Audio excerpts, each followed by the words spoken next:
Hello, everybody. Welcome to Writers Drinking Whiskey, your literary happy hour, the show that is neither artificial nor intelligent. I am your host, Waymar Hincy, and both those things probably apply to me as well. And joining me today, I'm really thrilled to have Emanuel Rose. Emanuel, welcome to the bar. Thank you so much. I've been looking forward to this, William. Yeah, I have too. So I'll give you, and actually, I love like the connections on the show. Like I always say, the show's like 6 degrees of Kevin Bacon, because most of it's just referrals down the line. Yeah. But when it's something a little more out of the blue, I always think it's fun. So I'll give you the kind of 10-cent introduction, and correct me anything I might forget here, or I just failed to mention. But so you've written numerous books, mostly focused on marketing and nature. A bunch of nature books focused for children specifically. Yeah, which is a really neat combination. Actually, when you go out there, you don't see that one like real commonly. And he had 3 decades in cutting edge marketing, specializing in direct response advertising, content marketing of the digital agency, strategic e-marketing. And then the children's book, and I think it's a series, right? Winnaha Henry's? Yeah, it's a series. Yep. Yeah, so you have the series, and then the one that won the award which is where we met. I forget, what do you call like the regional book awards or whatever those are? The LA Book Festival. Yeah. Oh, okay, very good. So the LA Book Festival, where it had gotten an award. The particular one there was Secrets of the Grouse. Yeah. Which was really cool. We actually ended up at the same table and everything. Which my wife was like, "Oh, you want to go to this? You always want to skip these things." I'm like, "Well, there's an open bar." So, so I'm there, and too, I'm like, maybe I can get some people on the show. So for sure, it worked out for me. So well, I got gypped on that open bar because I was one of the last 3 speakers, and so I had to manage myself through 2 hours. It was fine, but I was just cracking up. Like the one time I get an open bar, and I'm one of the last speakers. You're more responsible than I am. I was like, I mean, I was pretty loose with it anyways, but I'm like, oh man, I want to like pump the show. And my wife, and I mentioned it on there, like my wife in my phone, I put her as love of my life. Right. She hates that so much. Really? So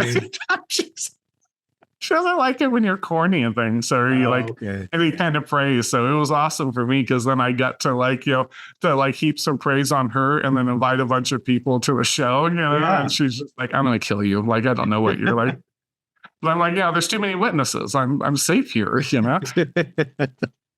So awesome. So I like to start the show with the most important question, and the one that really kind of inspired the whole thing here is, what are we drinking? Yeah, well, I'm a man of many passions, as you have already looked and demonstrated it. So I start every day with some Cab Sav, and that's what I got in this glass. And then I like to move on to, we'll see. There we go. The blue label. Label on the back. So, I'm a single malt guy.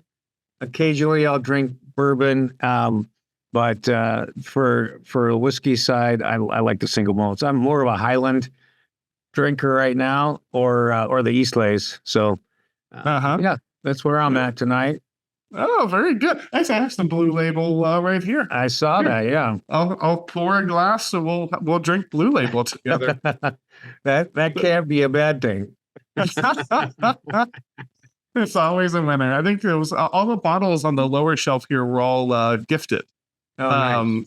So except for one I'm blocking it. This one in the box, it's Rhiannon. It's like a Welsh whiskey. Oh, interesting. I never heard of, but that's my daughter's name, and it's spelled the way her name's spelled. So that's I awesome. bought that one, and then get it to go right there in the middle, because she's my firstborn, and she gets the special place on there. Of course, yeah, that's awesome. No, I've heard good things about the Welsh whiskey, so I haven't ever had any myself, but. Yeah, that one was good. That's the only one I've ever had, but it's tasty. So I've been trying to savor it and not just drink the whole thing. But I guess I just buy another bottle when the time comes. Sure. All right. So, well, good. Cheers to you, brother. Yes. Yeah. Cheers to you, brothers of the pen. Yeah. Very good. So, thanks for that. And the other question I kind of like to start with here is just to kind of place us in the world. So I know you're on the West Coast here. We met, in Hollywood with the Roosevelt, right? But maybe for the audience here, you can kind of let us know where you are in the world and what's the best place to get a drink there. Well, that's a great question. I'm kind of a nomad, so I make my way between Reno, Tahoe, Arcata, Portland, and Saskatchewan. So that's kind of my loop. And it depends on the time of the year. If you're in Reno, there's a great bar called Death and Taxes, which is a cool hipster bar where you can get amazing cocktails. In Arcata, California, which is a very north coast, up here in the Redwoods, which is where I am right now, there's a cool little plaza. So, and then in that plaza, kind of old school plaza, there's a cute restaurant called Campfire, and again, either a good cocktail or a nice bottle of wine. So. Mm-hmm.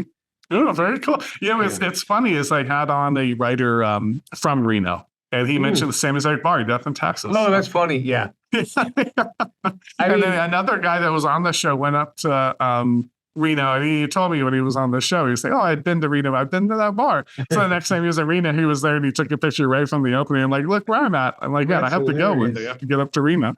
It's a cool spot, very hipster spot. Like literally, the very first time I was there, I hadn't had the Botanist gin before, a long time ago. But I said, "Well, I don't know what is this Botanist in tonic thing that you have?" He's like, "You've never heard of the Botanist?" Like looking down his nose at me.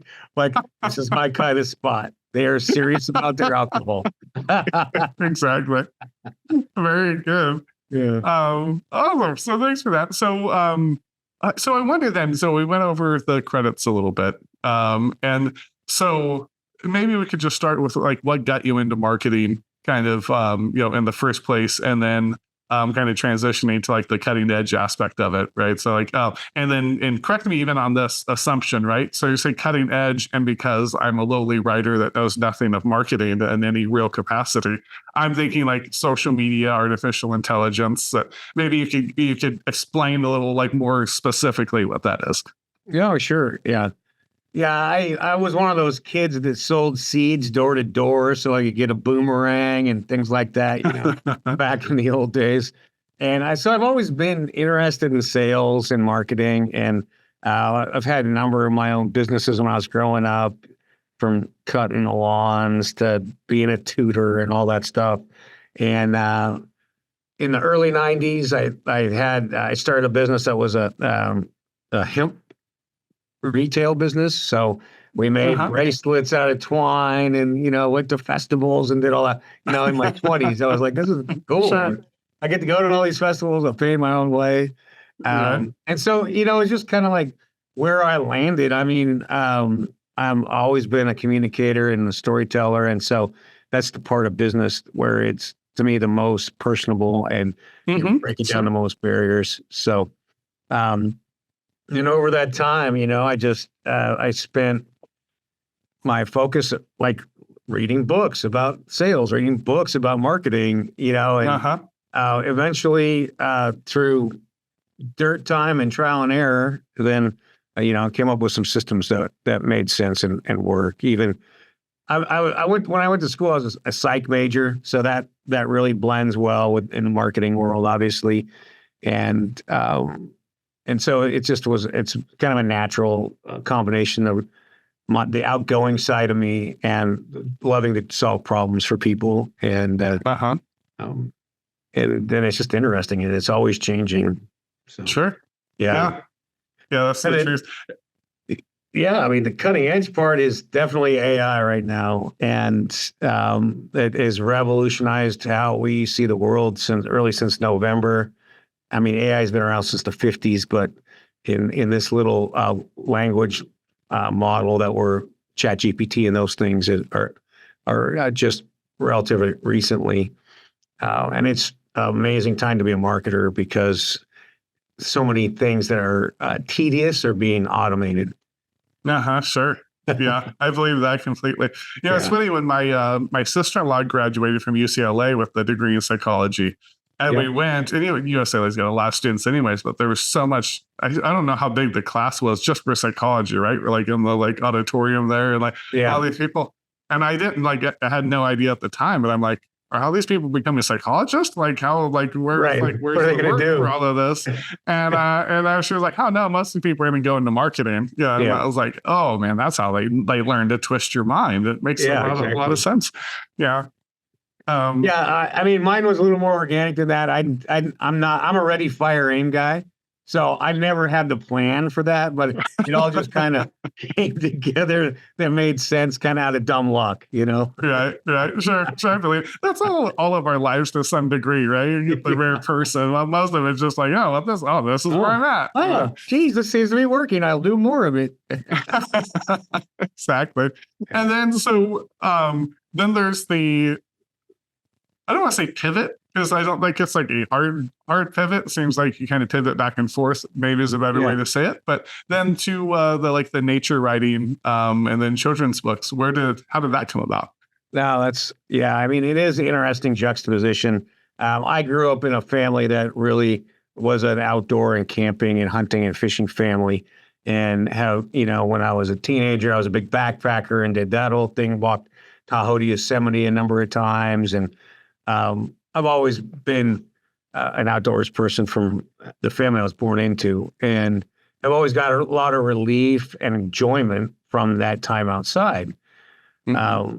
I wrote this book called Authentic Marketing to Generation Z, and I realized that they're in a real mental health crisis because of technology, social media, the internet, computer screens, the way the brain chemistry is being affected. And that the biggest antidote to that is to be able to have activities that are separate from all those things that we just mentioned. And then I also had, at the same time, grandkids. They're coming into an age where they need to be mentored. And, we're not around the grandkids all the time because we're on the move too. And so I wanted to write these stories to mentor them as an elder would in their lives. Yeah. Right. Yeah, that's really neat. I think that's really special too. I feel like to some degree, like people, it maybe it's partially social media because I remember growing up, like there wasn't so much talk about generation this or that, right? Like generation X, but it wasn't always like the boomers, like it was like these generational wars, Right. I just didn't like my parents. Like good old days, right? Mom and dad, not a whole generation. Yeah. But it's interesting in that. So I don't know if maybe it is just the social media has helped create those echo chambers, but I have noticed that it seems like a lot of like older people almost feel like no one wants mentoring, so now they feel awkward trying to mentor. If that makes a sense. And that the young kids, I mean the kids under 27. That's what I mean by kids, and they're not all kids, obviously, but they're not capable socially in the same way because of the social media and the way that they were raised in that digital environment. I mean, you're not going to be able to mentor a kid on WhatsApp. Like it just doesn't work. Right. Right. Mm-hmm. Exactly. So DMing only goes so far. And so they're super smart, super intelligent, super committed to education, but in kind of a one-dimensional way, and that's why it's so critical to get kids that age is more now than ever out and doing things and experiencing what it is to touch a rope, to, go for a hike, to see what it feels like, I mean, that's critical.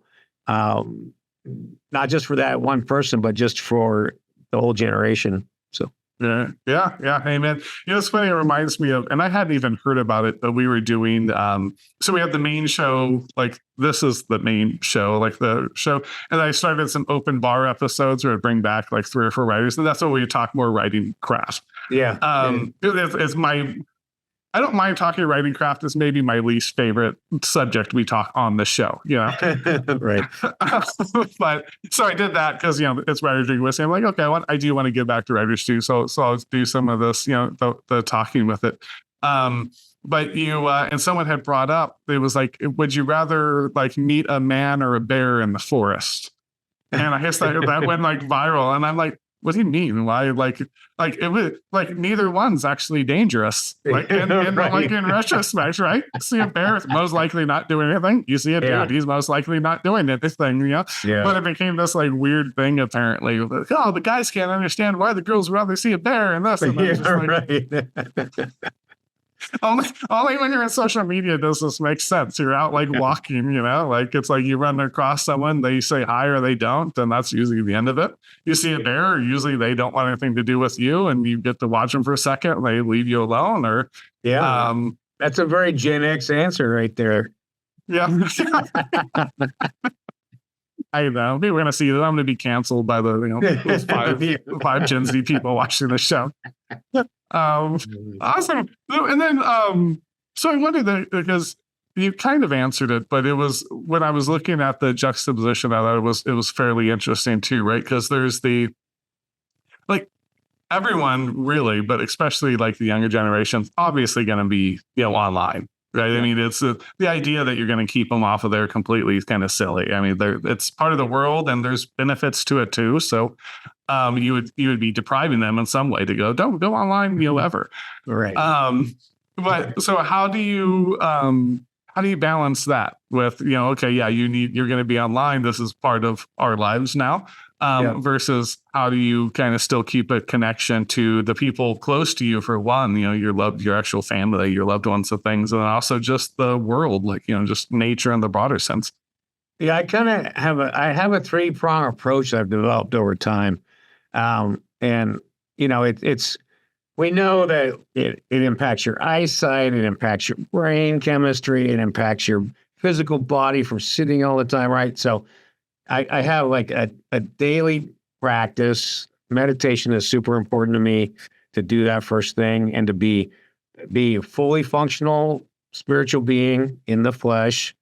And then during the day, I'm going to be outside 5 or 6 times. I'm going to get up, walk the dog, do a push-up, you know, whatever, get outside and break the spell. So that's on a daily basis.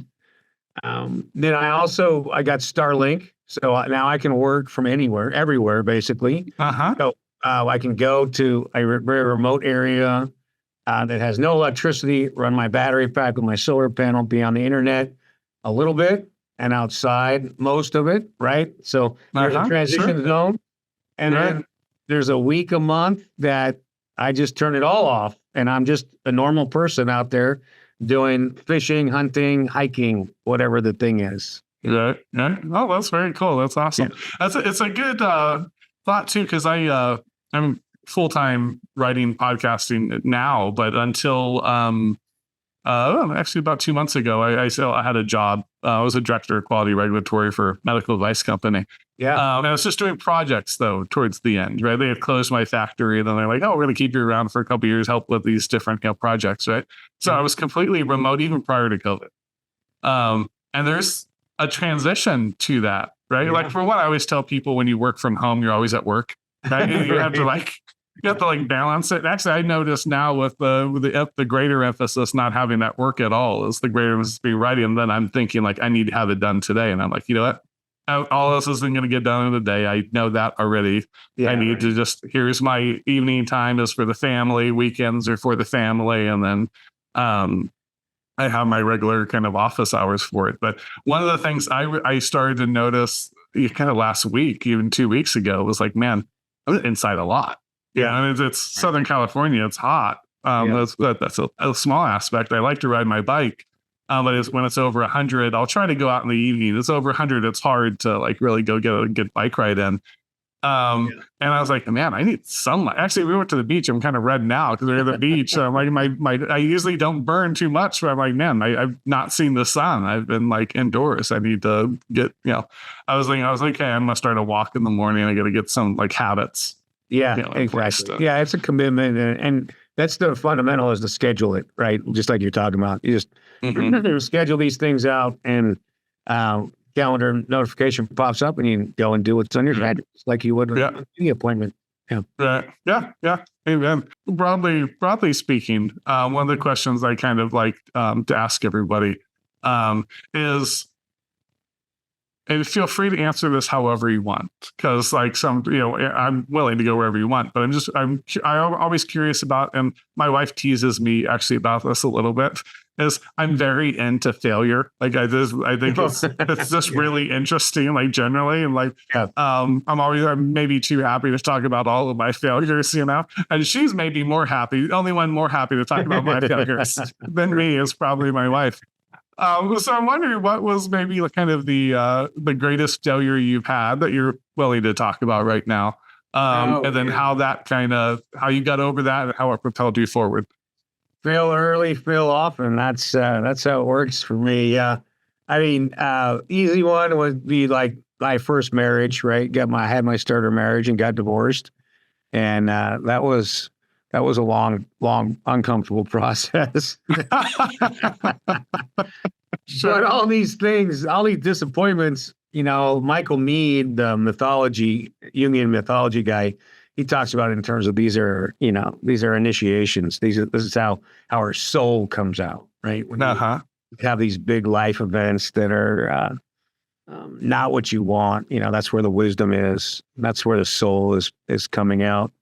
My thing is I'm an ambivert, so I'm just as comfortable with people as I am by myself. So in the face of these devastating initiations, I always go to the mountains and sit by a campfire and, have a glass of wine and smoke a cigar, and as many days in a row as I can, get released from life. So, in that category, it wasn't my failure, but my dad passed away when I was a young man. That was also a big initiation for me. And then I have a litany of business failures, mostly when I trust people who are untrustworthy. And even to a couple of years ago, where I had, the big time attorney drop the fancy paperwork. We have the agreement. We're like 1 year into a 3-year agreement, and then the guy just cancels the contract, and he's like, "If you don't like it, lawyer up. I'll see you in court." I'm like, "Oh my goodness!" So, it's a very American thing too. We're very litigious. So like, we're going to court. Okay. Yeah, so it cost me a lot of time, money, lost opportunity, and you just got to say, well, what's my part in it? What's not my part in it? And there's people that are knuckleheads out there, and the more I can identify them early, the better off I am. And then I don't say expect the worst, but expect non-fulfillment from agreements, and then you're not surprised from it. Right. Yeah. That's funny, because it is so much of like anger and disappointment is about expectations. Yeah. So if you don't come in with that expectation, then it feels a lot better. It doesn't drop you as far. Yeah, and then you always have a plan B, right? Like that's my thing, is that you always have a lot of different projects in different areas. So if something changes, if COVID happens, I've got another place to go to deal with getting income or whatever the thing is. Mm-hmm. Sure. Yeah, that makes perfect sense. How do you identify someone being trustworthy or not? I mean, I know there's always charlatans that can get one over, but I mean, and I don't know there's a great answer, but I'm just curious, as you said that, have you learned anything about how to better identify those people? I do have a little bit of an internal checklist. I think people who are fastidious about time and about how they impact other people are very trustworthy. They have high emotional intelligence. And so people who are self-centered and always busy and 3 minutes late, 8 minutes late, like, those things on a consistent basis are indicators of being self-important and likely to renege. Sure. So those little things add up, right? Yeah. Right. Yeah, absolutely. And as you say that, just to pull back the curtain, because I like to be Oz and pull the curtain back on the show. You joined the meeting here at 3:30 our time. And then I think it was 4 because I double checked, but so I was late to this meeting. So I don't know that I'm the most, trustworthy, person. Well, no, I mean, one time, not a big deal. But if it was like we set another appointment and then we said it was 4 and you were there 4:15, let's say, oh, well, that's interesting, right? Then that becomes the pattern. So that's how I also, people who ask questions and are interested in other humans often are very trustworthy also. Sure. Yeah. I believe that. It's funny, and I feel like that is lost so much. It's like my son. This was so we have family all over the board because my wife also had a starter husband. I had kids. I didn't end up getting married, but I had 2 kids before. So Rhiannon, I mentioned earlier, Cassidy, and then when my wife was married, she had Michaela. Started dating when they were about, I think Michaela was actually before 2 because I was at her second birthday party, but so we went around, but then we had our son. So we have them all ages. Yeah, so, right. In the blend.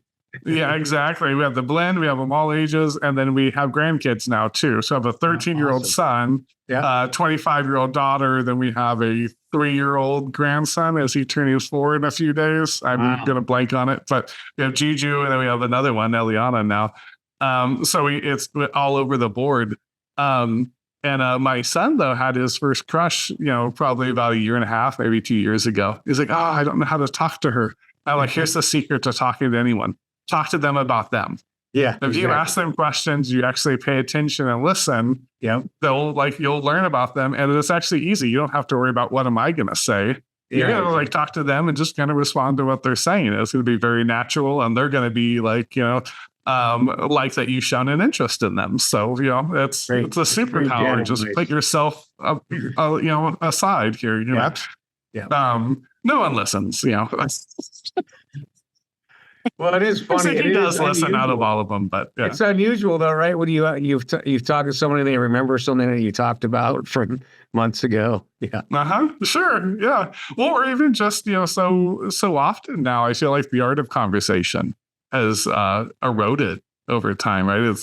It used to be politicians that had talking points, like you'd see on a show and you'd see they're desperately just trying to get to their talking points, and now it's like just regular people just desperately trying to around their talking points.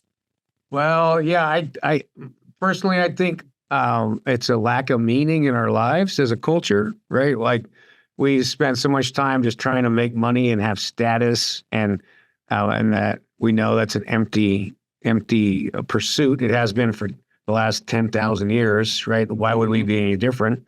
So part of it is I think is the deterioration of spirituality in our culture and replacing it with consumption and self-centered satisfaction, right? Mm-hmm. Yeah, sure. No, I can feel it. I've always wondered because I've never been like very religious. But I was, now people say this all the time, but I don't actually think they mean it. I was very spiritual. Right. Yeah. But I mean that seriously though. Like I believe there is a God. I believe that the materialistic view of the world, I think that's going to be this age's flat earth. They're going to look and go, man, like I heard, I forget who it was. I wish I could give them their credit, but they were saying that physicists will say that there's, no God as long as you grant them one miracle. It's like, there's a big bang. Everything's here. Miracle, Right. And so I've never believed that. I've always believed that there's a lot more. But I did notice, and I've actually encouraged kind of our younger kids, and their the fathers of their kids, that they without any structure. Either you have to form that religious understanding or spiritual understanding for yourself. You need to fulfill that some way. Yeah. Or, I think you kind of get lost, so it's like either you fill it yourself or maybe go to a church and kind of learn. I have gone to churches, through life, but sure. I wonder if it's kind of like those, it's like we disposed of religion without any succession plan. it was like, what are we doing? We've gotten rid of this, but here's this void now. You know, I was like, it's like you always see that with like world leaders, right? Like Kim Jong-un, like, oh, it's so great. And it's like, oh, it sounds crazier, you know? Yeah, right. Like, it's like, what's the actual succession plan? You can't just get rid of something without realizing how to fill it, because that was filling something. There's something built around that. That's part of the web here. No, I think that is a great observation. Bill, that we did. We took it away and we didn't replace it with anything. And that's the emptiness that people have. You can buy a new car every 3 months and drink the best wine and whiskey, and you're going to be unfulfilled, because ultimately we have to do things for other people, and we have to have a higher purpose to see people around us succeed. And if we're not doing that, then it's empty and shallow. So, right. Sure. Well, and as you said, it makes sense. You talked about marketing and things, you know, going into it, and then like liking to solve people's, problems and such. Yeah. So that you can see that personality trait, right? Is that like, oh, I guess I think if you can look at marketing two ways, I mean, probably multiple ways, but for sake of what I'm saying right now, I'm gonna say two ways. But there's the kind of vacuous, kind of cynical way that's just like you're trying to get over on people and like convince them, right? Yeah. Or there's like kind of the more constructive way, which is no, what you're trying to do is help people solve problems, right? So it's like, okay, Instagram message, I don't spend hardly any time on social media, but I would go on, and actually I need to start doing this again, but I'd post little clips of the show and such, been on a little hiatus here the last like month, but I'd go on and I'd be on there about 5 minutes, right? Like whatever was on the top, usually I'd see something from the family, and I'd see like one ad. And one of them was for like a water guru for the pool. And it just sends you the, like, this is the levels, this is what you need to add. Yeah. And I was like, oh, that's perfect. Because I always like let this thing turn green because I don't know what I'm doing, or I get lazy about using the little strip. And it's been a lifesaver. So I'm like, oh, that was cool that it marketed, to me, that I had a problem, and it helped, fill that, which is what you want out of products, ideally, is to kind of solve problems. So, yep. No, it is. I mean, it's like every tool. It is, it has threats, opportunities, and obligations, and marketing has those three things in it. And a lot of times it's valuable to us, and a lot of times it's predatory. So, we have to be the buyer beware consumer and pay attention to how we do spend our money. Yeah, exactly. What do you make with book marketing? Because I have my qualms with some of the ways we market books, but I wonder what you make of kind of the current state of book marketing, just kind of generally. It's funny because I've been in a lot of industries and observed a lot of industries. I think the book publishing and marketing industry is got to be the one most filled with charlatans. I believe it. It's so hard to find people who can do what they say they're going to do forward, right? That's always the thing. But I think there's so many of us who self-publish or writing our life story in memoirs or whatever we're doing.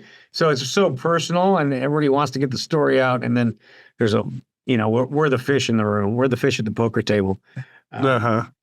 So I think number one, I like the marketing that really talks about the author and about who they are as a person, right? And then that there's these little bits of trial. So something like that, where some people will publish one chapter at a time, right? And then work, right? So it's kind of like a long-term GoFundMe. Like I think that's really cool. I like that. For me, I found these press releases and things like that are really helpful. So like, I'm back and forth on the marketing book about AI or AI marketing book. Like that's a spot that I fill in SEO. And I've gotten some speaking engagements for marketing Gen Z from search engine optimization and those things. So I think, we have enough choices now. It really, is about finding somebody who's good with the pay-per-click ads on social media, because that's where we have a lot of psychographic information about people and what they want to, like, they knew you had a pool from Instagram, right? Mm-hmm. So not a bad thing that they knew that, but they knew that, and you got served something that was valuable. So that's where we have a lot of data points, and the book marketing can be helpful. We know who the mystery readers are, or who the Jungian psychologist supporters are, from that. Uh-huh. Yeah, I'm sure. What I wonder about it is that, because it is cool. I think, like you said, there's really like a way, the gatekeeping structure isn't really in some ways not existent. In some ways, very much in existence, because there's, sometimes you just don't get seen, right? Like there's that is an invisible gate, but you're not getting past it. But then I think it also can enable like a lot of noise, right? We talk about signal and noise, right? And so they said the hard part can be is how do you kind of get through all of that? Maybe that's actually the gatekeeper I'm thinking of, is just that noise, is that's your barrier now. It's not someone at HarperCollins necessarily. Yeah. You could still publish it without them, but you got to get through the 10,000 messages a day that people are being overwhelmed with, right? Yeah. Yeah. And then, I'm all self-published and self-marketed, so I don't know anything about the publishing side of things, but the going to direct consumer through social and through social ads, it's good. Mm-hmm. Good way to go. Okay. What do you think about generally with authors? Because I've seen people do this multiple ways, and maybe you don't pay so much attention, but I've seen people that are like spend like 3 hours a day just pounding, the social media. And I don't have the patience for it. I find it just boring as all hell. So I just never would be good at it, because I just have no interest myself. But what if someone out there is starting out today, or has been trying to do this for a while? What's kind of a reasonable way to go about that for like an indie writer? Well, the first thing is you want to have and build some kind of a customer list, right, or interest list. So you got to be able to give away something to exchange for that list. Just being on social media and commenting and trying to hustle and siphon is what I call it. Right? I understand why people do it, because there's budgetary concerns with every bit of the book production process, right? You're going to have to pay for the editor. You're most likely going to have to pay for design. You're going to have to pay for publishing. You're going to have to pay for printing. So we know it is very resource intensive. And most of us are artists. We're doing it for the joy of producing it. But that being said, it should be also a budgetary amount for marketing also. And here's the news flash: anybody who's starting to market because they've written a book is not going to be very good at it, and they're going to waste a lot of time. So just like if I started to become an accountant, like tomorrow I'm going to be an accountant, that would be very scary. So I would say you want to create a group, a Facebook group. You want to do some things where you get some leverage, and the developing a keyword-rich website, producing content around the story and the storytelling, creating a video series about your process and what you did. To me, that's, if you're going to spend 3 hours, 3 hours on that is way more valuable than trying to siphon 1 or 2 users, right? Right. Yeah, sure. Those are assets. You build your story of how you produce this and why. That's an asset. Right. Yeah, that makes perfect sense. I think because the other thing you see is you'll see people that have 40,000 followers, and they also follow 40,000 people. And you just wonder like how is like they'll just do like the follow for follow or whatever. And he's just like, I wonder how much is actually listening. Like, is that really worth your time versus trying to find people that your product fits what they want, right? Your book kind of fits a need within them. It might not be as clear a need as like me needing something to like fix my pool because I'm not handy. But we have the needs. The reason we need art, we need entertainment. There's certain needs, so you need to find the people you can actually fill that for. Oh yeah, we call it the ideal client profile, right? Who are these? What the age, the demographics, the personality types, and where do they live, and then how do we reach them? And there's a content calendar that it drips on those people in order to get them to transact in some way. So, sure.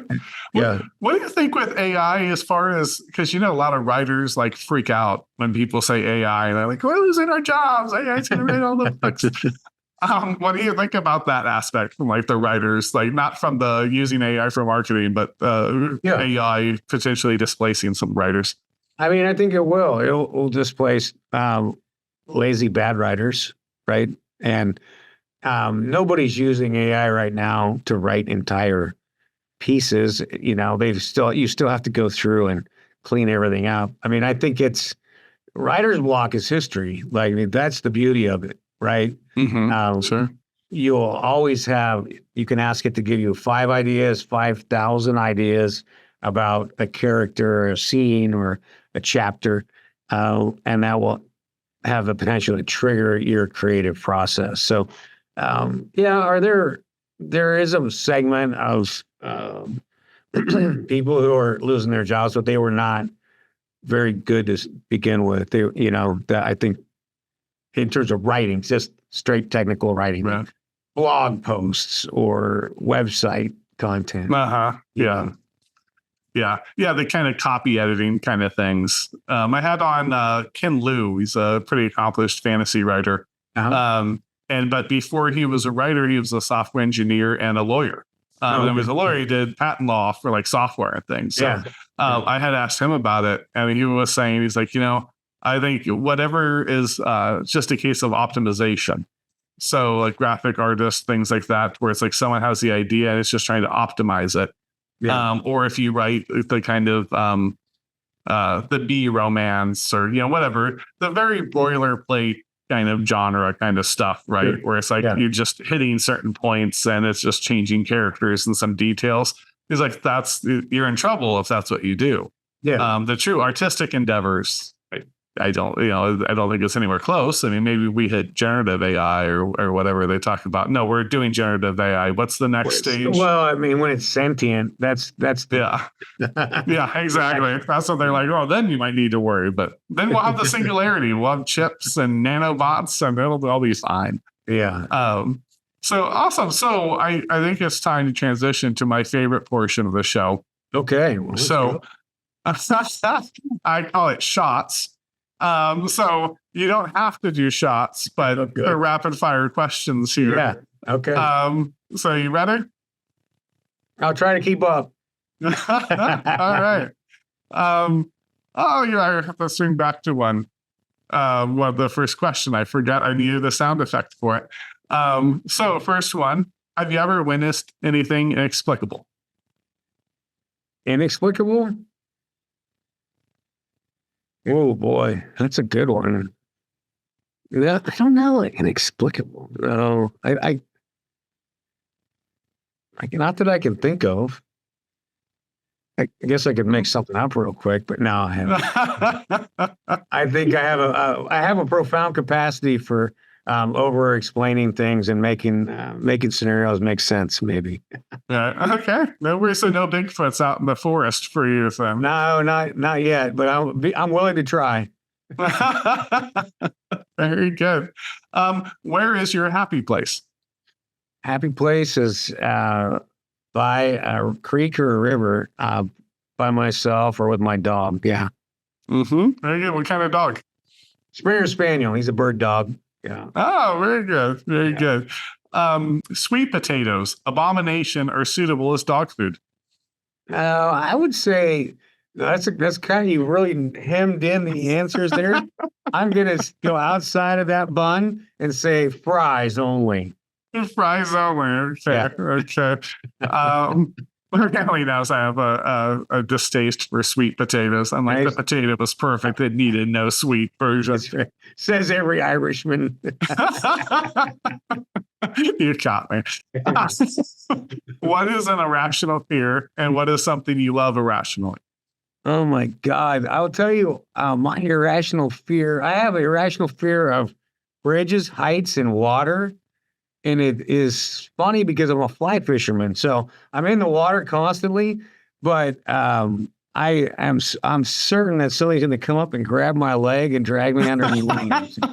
I think it's because reincarnation is real. And that's why I'm afraid of that. Very good. Very good. I believe it. I believe it. It is interesting because and my wife knows this. It's funny. It's frogs, right? Like I don't know what it is. Like I see a frog and it just creeps me out. Like anything else, like in front of the family, I would step in front. So like I'm no worries of that. But a frog, that's when I would just push them. I'm like, no, just get in the front. Take the kids first. It's like, what is it, Dad? This is a frog. Like, no, don't pick it up. That's hilarious. And irrationally love would be cigars, because all indications are they're not good for you, but I sure love them. Very good. What's a pet peeve? Pet peeve about people who just come in, swoop in, talk about themselves, and tell a bunch of stories, interrupt other people, and then swoop out. Oh yeah, I believe it. My favorite that it kind of goes along with that is that for the longest time I never told anyone I was a writer, and my wife was like, "Why don't you tell them?" And I'm like, "Because the second I do, they're going to ask me what have I written."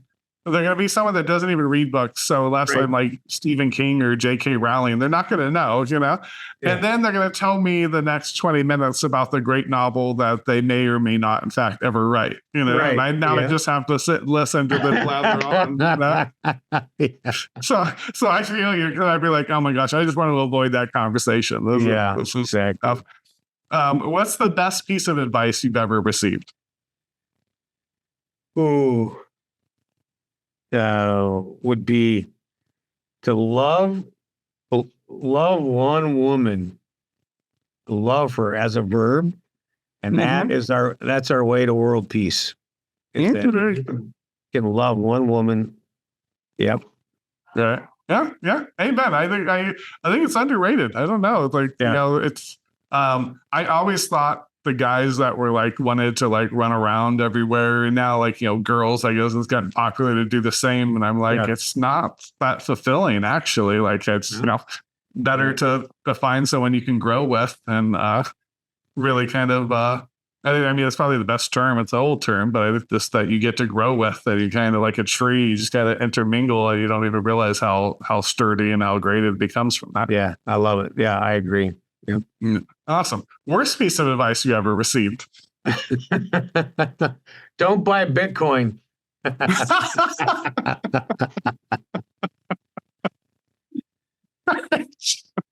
magic internet money. If only you'd bought that early on in the thing. Yeah. I feel like that guy that was buying pizzas with it at the very beginning, it's like $10 million of the Bitcoin he spent on pizzas. I know. My brother always will like text me, my younger brother, be like, it's going to the moon. It's going to the moon. Yeah. I feel like I missed it though. Now you have to try to find some random one, and who knows? Yeah. No, I don't want to put that much time into it now, but it would have been good if I would have. Yeah. Oh, yeah, for sure.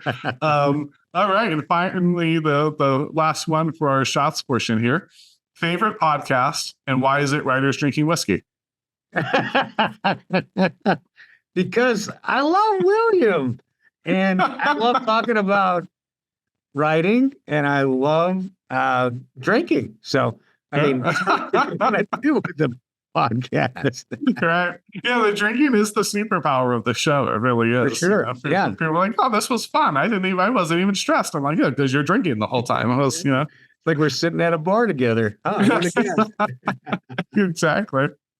Awesome. So then, and I think I messaged, because I use a lot. What I learned in my corporate career is when you have lots of message going, I have templates. So some of the ones for the show, it's like I just have to have a template because I can't think of to rewrite it every time. But did you have something you can read for us today? I do. It's a little self-indulgent because it's poetry, and it's something I never get to perform. So, very cool. I Even have a better. couple pieces if you'll indulge me. I would happily indulge you. All right, cool. Well, this one is called Desert Moon. Desert Moon, beacon of the night, almost as bright as the sun at this altitude.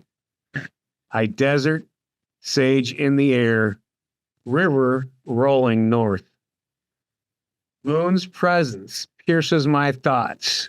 Its ancient story of persistence and brightness. Like a diamond, it holds a mystery in the fractals of light. Desert moon, you rouse my attention from self-serving thoughts to all the nights you've lit in my life and the adventures before me. Beacon of the night, thank you for blessing me. Awesome. Thank you for that. I really love that image of the moon as persistence and brightness too, because it is this crater to all hell. Yeah. Yeah, exactly. Someone has hit that thing a few times. Yeah, exactly. Probably saved us from it, getting hit from here quite a few times. Yeah, probably. No doubt. Was that the only one, or did you have some more you wanted to read from? Let's see. I have this one called Interstitial. Yeah. All right. Interstitial, space in between, oddly trapped in space, like a fossil trapped in amber. Suspended animation. Space, choice, the void. The rawness of not knowing. The crazy grinding of my brain that can't figure it out. I am here, now what? The ego cares about itself. Shallow, prideful, demandful, small, and constrained. The ego steps aside for the soul, but the soul moves on its own much slower time. The soul is looking for permanence and change, expression, expansion. It speaks in pictures, riddles, and dreams without direct directions. Where do I go now? Back to the chair to meditate and hold the space. Awesome. Thank you for that. Yeah. It's always interesting. I think you, what's the word I'm looking for? Expressed it, nicely there. But that in between kind of spaces that it is like, it's like, oh, very, and there's so much meaning there, but it can also feel nebulous and kind of. Yeah. Yeah. Awesome. Where it's like you just can't grab onto it, Uh-huh. Right. Right. Very cool. Awesome. Well, thanks for that. So, I like to say it's last call. You don't have to go, but you'll have to restart the video. But I like to end every show asking kind of the same question. That is, if you were to impart just one piece of advice for the people watching, just one small thing that can make their life just a little bit better, what would that be? Well, I go back to what we were talking about.